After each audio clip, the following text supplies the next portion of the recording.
praise turns prisons into platforms.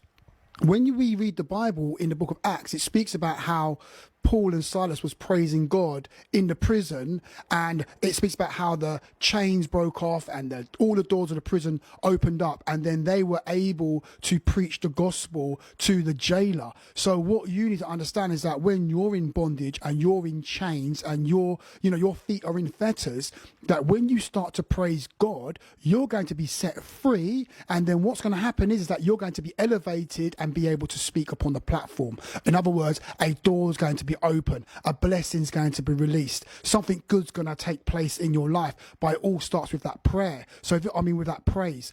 So if you're going through a situation today, you got mind bondage, things ain't going right, you feel really bogged down, a big burden's upon your life, you feel bound up, you feel tied up by the enemy, your mind is like, it's like barbed wire, your mind's tight.